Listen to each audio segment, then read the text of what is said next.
As you will see on the website, I also do allergy testing and treatment. Although I've been doing that now for about the last 2.5 years. The reason I got into that was basically, as I say, I've treated people for many years with homeopathy, and in a lot of cases I wasn't necessarily getting the results that I wanted, and I thought, well, perhaps there's something else going on here. So I found a course to do this particular type of allergy testing that I do, and I've studied that and I apply it now.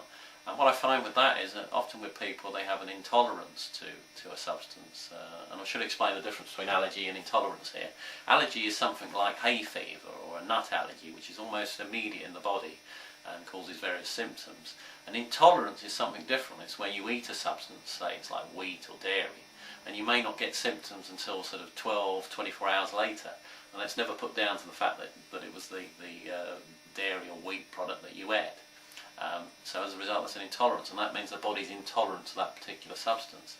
And often that's due to eating something in vast amounts. Our diets have changed over the years. I mean, a lot of foods now are available all the year round instead of seasonally. So you see a lot of people now eating things that at one time they would probably only had in the summer, but now eat right through the year. And as a result of that, it means that the body's exposed to them more often, and in certain cases it leads to an intolerance to them.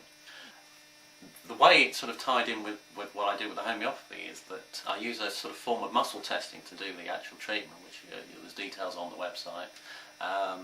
But a lot of people do testing these days, and there are various forms of testing. But normally you're given a test, you're told that you're allergic, you're intolerant to wheat, etc., and then told to cut that out of your diet and you'll be fine. Well, obviously with most people that's a real problem. I mean, what do you know, it means you can't have sandwiches for lunch or toast for breakfast or what have you. What I actually offer people is desensitisation. It actually allows the body to accept those substances, be it in moderate amounts. I mean, I always say to people, if you go crazy and started eating loaves of bread every day, then you know the intolerance would probably return. But if you're sensible, and we carry out a scheme of treatment, normally it takes about a week. So I mean, you're not looking long term on this. What I normally do with people is I get them back and I retest them for that particular intolerance to see that the body's reset itself. And then, all things being equal, they should be able to eat that substance without any problem. And this has been a real sort of benefit for my practice in that, you know, a lot of people, as I say before, for whatever reason, weren't getting better, and now I found that they are. So the two work very closely together. I should also point out that the desensitisation remedies I use are homeopathic, so I give people back a homeopathic form of wheat or dairy or whatever the substance is. So you can see straight away that it ties in with my homeopathic teaching. In terms of consultation, when you come and see a homeopath like myself, probably the first appointment you're looking about an hour. I mean, obviously it varies, and why it takes so long is that basically you come and you tell me your story, and I listen to about the particular condition you have, probably about your past medical history, your family medical history, anything sort of interesting really that relates to your health, and that's where we score it. We can give a lot of time and we can listen, which invariably you don't get with your GP. And what happens, I listen to your story and then I base a prescription on what I see, and then normally, as I say, we're looking at maybe an hour or so. After that I normally see people on a monthly basis. It of course varies on, you know, if somebody's very, very ill, then obviously you would probably see them sooner than that. But month is, you know, and people say to me, why a month? And I say, well, month is normally a good time to see if the homeopathy is working. If you go too soon, then it may not affect. I mean, obviously there are variations to that, but in general I would say a month is a good time, and I think most practitioners adhere to that. And then you come back. Obviously it takes less time, then you listen, you know, and you sit down and you go through what's better, what's not, etc. And then from that, either you probably continue with the same remedy or you may change it, you know, obviously that depends on the situation. Obviously you review cases regularly to see that you are getting somewhere and that everybody's happy, and you know, I mean, I suppose a big question I get asked is how long is this going to take, and I have to say how long is a bit of string. It's very difficult. Sometimes people improve in that first month. Sometimes it takes more than that. I mean, one thing you have to be realistic on is if you've had something for, say, many, many years, it's unlikely that will improve in a month.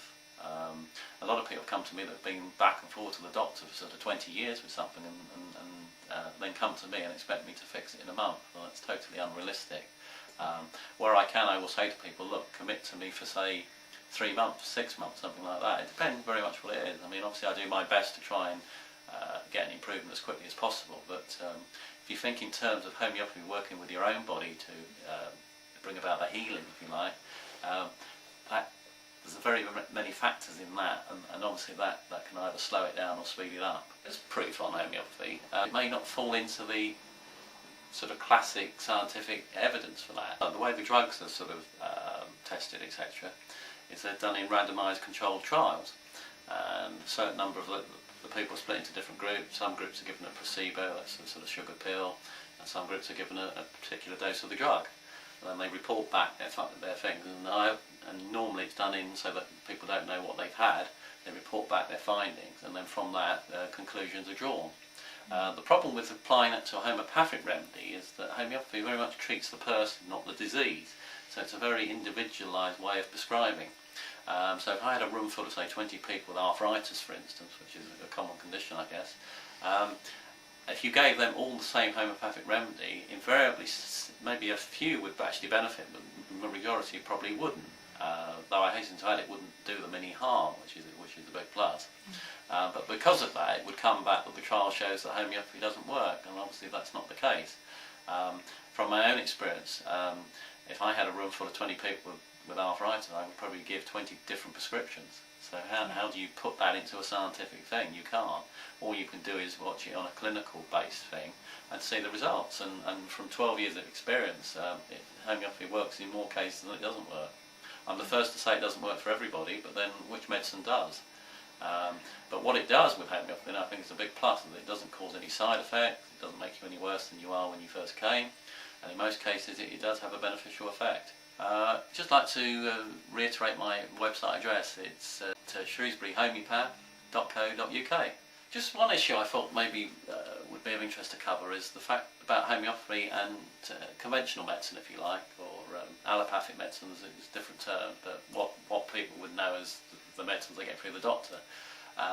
Basically, you hear lots of terms bandied about, but we use the term complementary, and what that means is that things complement each other, they work along side by side, and that's how it should be with homeopathy and ordinary medicine. As I say, homeopathy can work alongside conventional medicine. Homeopathy was never going to replace conventional, we're never going to replace the tests or the hospitals or all the rest of it. The only way we differ really is on the therapeutic side, i.e. the medicines. There are lots of cases when people don't necessarily require drugs as such for their treatment, could have a homeopathic equivalent. And, you know, in some cases the two work very well alongside each other. I mean, lots of times people come to me and I refer them for further tests or investigations, etc., because obviously that's not something I can do. And that's something that we're not able to offer.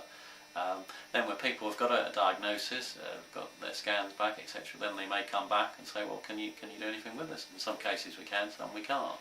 But I want to try to get away from this myth that homeopathy is going to completely replace conventional medicine. No, it's not, and nor should it.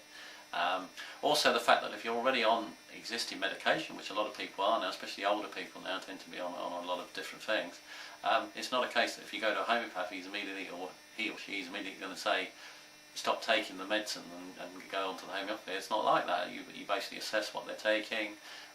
There may be some instances where they are able to reduce the medication, maybe. There may even be some circumstance where they can come off it altogether, but we'd always try and do that in conjunction with their own GP if possible. But, you know, in most cases people come and they want help with maybe side effects or something like that. We can offer that, and maybe more. So hopefully that dispels the idea that, you know, you have to have one or the other. It's not like that at all.